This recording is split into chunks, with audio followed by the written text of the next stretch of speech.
Developer. Android Multi-Tools is developed by an independent developer or team known for their contributions to Android utilities.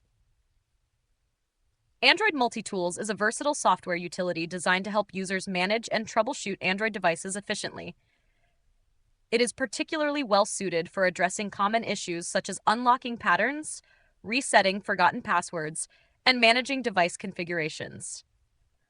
The software is lightweight and user-friendly, making it accessible to both tech enthusiasts and casual users alike.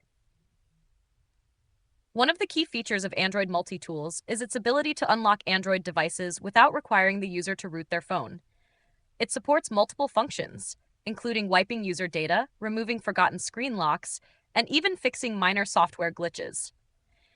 These capabilities make it a valuable tool for users who face problems accessing their devices. Android Multi-Tools also supports device detection and debugging.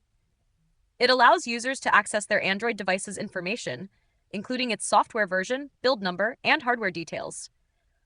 Additionally, the software integrates basic ADB, Android Debug Bridge commands, enabling advanced users to perform tasks such as rebooting the device in fast boot mode or recovering lost data.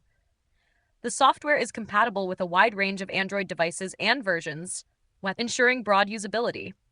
However, users should exercise caution and ensure they have backed up important data before using the tool, as some actions, like wiping data, are irreversible. Android Multi-Tools remains a go-to solution for Android troubleshooting, offering reliability and ease of use in one package.